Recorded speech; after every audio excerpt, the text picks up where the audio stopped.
Shalom Amang Inang, selamat bertemu kembali dalam channel YouTube ini. Doa kami kiranya Bapak Ibu dan Saudara sekalian senantiasa dalam lindungan Tuhan. Firman Tuhan yang menyapa kehidupan kita dalam ibadah Minggu, tanggal 30 Agustus 2026, tertulis dalam kitab Nabi Yeremia, yaitu Yeremia pasal 15, dimulai dari ayat ke-15 hingga ayat yang ke-21. Tetapi sebelum kita mendengarkan firman-Nya, marilah kita berdoa. Ya Tuhan, sumber hikmat dan pengertian, kiranya Engkaulah yang menuntun hati kami dalam mendengarkan firman-Mu, sehingga hidup kami boleh berkenan di hadapan-Mu. Amin. Bapak Ibu, saya akan bacakan firman Tuhan untuk kita, yaitu Yeremia pasal 15 dimulai dari ayat yang ke-15 hingga ayat yang ke-21. Demikianlah firman Tuhan. Engkau mengetahui, ya Tuhan, ingatlah aku dan perhatikanlah aku.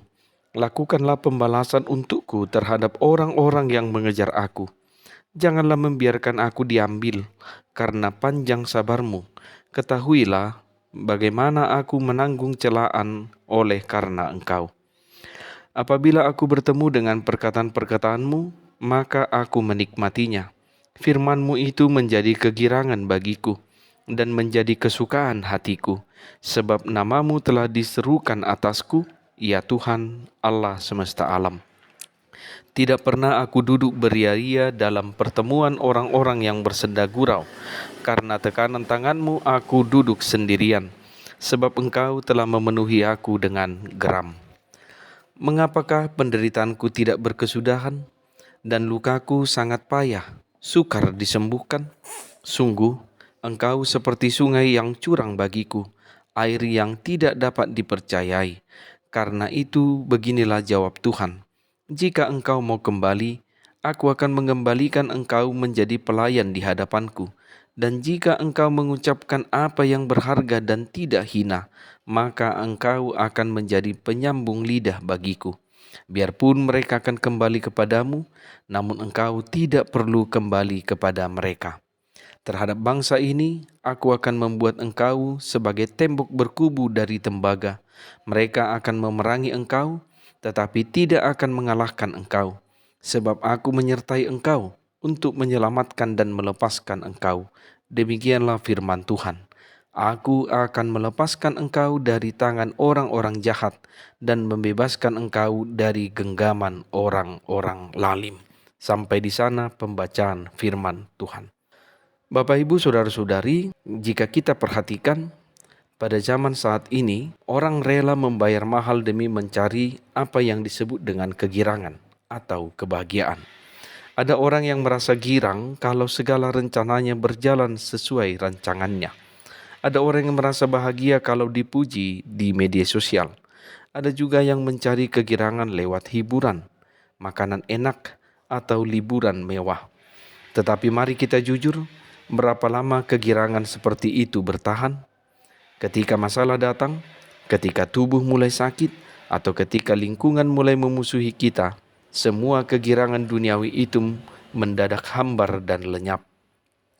Hari ini kita belajar dari seorang nabi yang bernama Yeremia. Hidup Yeremia sama sekali tidak mewah. Ia tidak punya banyak pengikut, dia kesepian, bahkan dia diancam akan dibunuh oleh bangsanya sendiri.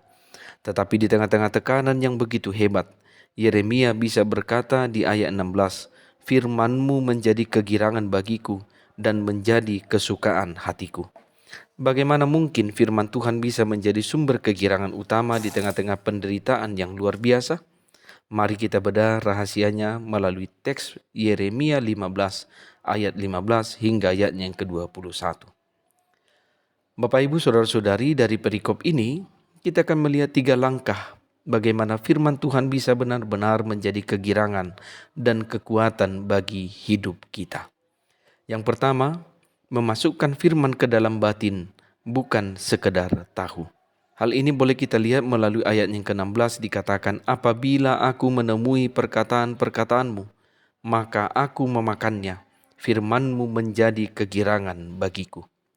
Dalam teks bahasa aslinya, kata memakan menggunakan kata akal, di mana kata ini bukan sekedar mengunyah secara estetis, melainkan tindakan mengkonsumsi makanan agar masuk ke dalam perut dan dicerna sehingga menjadi bagian kehidupannya. Hal ini didasarkan pada pengalaman Nabi Yeremia, di mana pada masa itu gulungan kitab Taurat dianggap sebagai benda seremonial belaka oleh bangsa Israel. Mereka menaruhnya di bait Allah, tetapi hidup mereka menyembah berhala. Yeremia mengambil langkah ekstrim yang berbeda.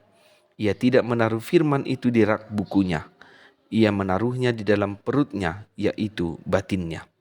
Ketika firman itu dicerna, maka terjadilah transformasi kimiawi rohani.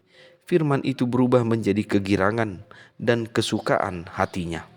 Sukacita ini bukan emosi yang meledak-ledak sesaat, seperti layaknya euforia, melainkan kepuasan batin yang mendalam karena menyadari bahwa dirinya disebut dengan namamu, yang artinya dimiliki sepenuhnya oleh Allah semesta alam. Pertanyaannya Bapak Ibu, bagaimana menerapkan nas ini dalam kehidupan kita sehari-hari? Kita boleh melakukannya dengan mulai berpindah dari membaca kepada mengunyah. Banyak orang Kristen membaca Alkitab hanya untuk menyelesaikan target tahunan atau mengisi daftar centang atau checklist. Mulai hari ini ubah cara baca Anda. Jika Anda membaca satu pasal, ambil satu ayat saja yang paling menegur hati Anda. Renungkan ayat itu sepanjang hari. Tanyakan pada diri sendiri, bagaimana ayat ini mengubah cara saya berpikir hari ini. Sehingga dengan itu kita boleh menjadikan firman sebagai nutrisi rohani dan jiwa. Saat kita stres, kita sering memakan hiburan seperti scrolling media sosial berjam-jam, belanja secara impulsif, atau makan secara berlebihan. Itu adalah makanan sampah atau tidak sehat bagi jiwa.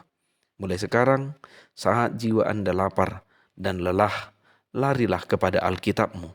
Konsumsi janji Tuhan sampai hati Anda yang cemas kembali menjadi tenang. Yang kedua, memisahkan diri dari pengaruh yang merusak. Kalau kita perhatikan ayat 17 dan ayat 19 dikatakan, asal jangan engkau kembali kepada mereka, jika engkau mengucapkan apa yang berharga dan bukan apa yang hina. Di dalam ayat 17 Bapak Ibu, Yeremia berkata ia tidak duduk dalam kumpulan orang yang bersendagurau. Di mana kata sendagurau di sini merujuk pada candaan yang meremehkan dosa, pesta pora kedagingan, dan gaya hidup yang mengabaikan Tuhan. Lingkungan Yeremia saat itu adalah lingkungan yang toksik secara rohani. Lalu pada ayat 19 Tuhan memberikan teguran keras yang bersifat memurnikan, di mana Tuhan berkata, jika engkau mengucapkan apa yang berharga dan bukan apa yang hina. Kata yang hina berarti sesuatu yang murah, sampah, dan tidak berguna. Tuhan menegur Yeremia karena nabi itu mulai mengeluh dan menyamakan Tuhan dengan sungai yang curang, sebagaimana yang tertulis dalam ayat yang ke-18. Tuhan menegaskan aturan kerajaan Allah tentang pengaruh. Biarpun mereka kembali kepadamu, asal jangan engkau kembali kepada mereka. Hal ini menandaskan pemimpin rohani dan orang yang beriman harus menjadi pemberi pengaruh, bukan hanya mengikuti suhu, iklim, lingkungan di mana dia berada. Bapak, Ibu, Saudara-saudari, bagaimanakah kita mengaplikasikan nas ini dalam kehidupan sehari-hari? Maka mari puasa suara hina dengan memfilter lingkungan sekitarmu.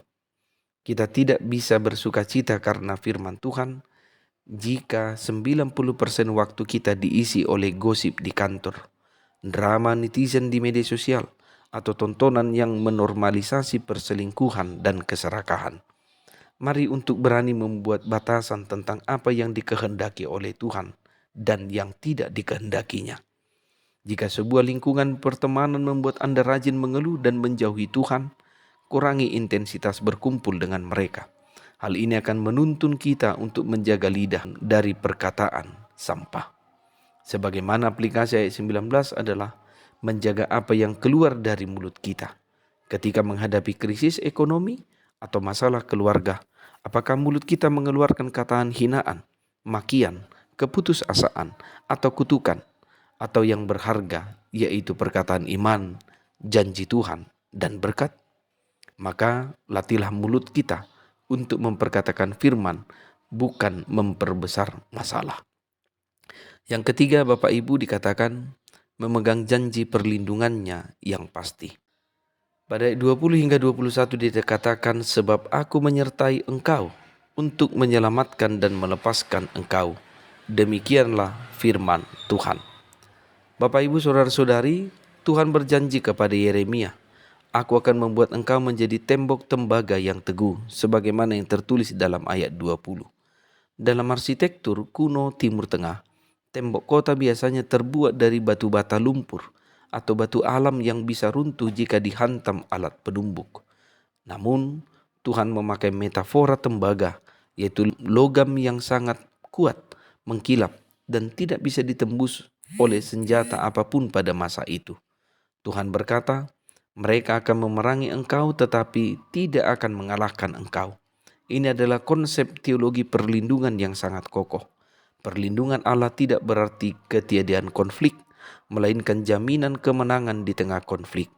Kata menyelamatkan dan melepaskan pada ayat 21 ditulis dalam bentuk kata kerja yang terus-menerus, sehingga memiliki arti bahwa pertolongan Tuhan itu tidak pernah terlambat dan selalu tersedia setiap kali musuh menyerang. Bapak, Ibu, saudara-saudari yang terkasih, bagaimanakah mengaktualisasikan nas ini dalam kehidupan kita sehari-hari? Maka firman ini mengajak kita, mari mengubah ekspektasi dalam mengikut Yesus.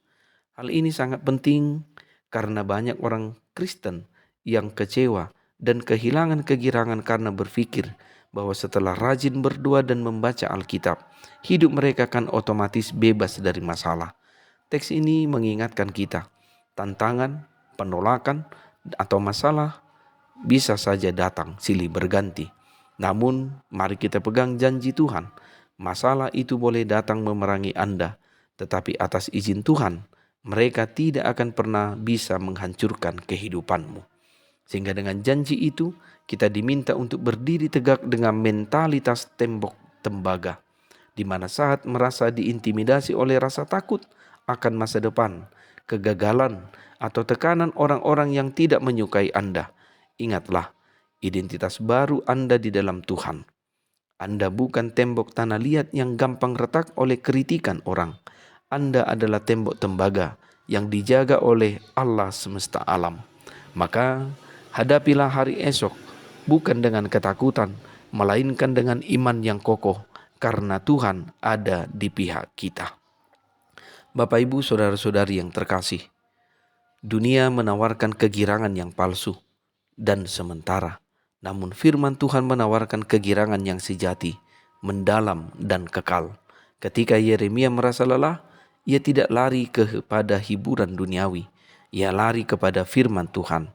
Karena firman itu menegurnya, memurnikannya, dan pada akhirnya menguatkannya kembali menjadi anak-anak Allah. Amin. Selamat hari Minggu. Tuhan memberkati. Horas.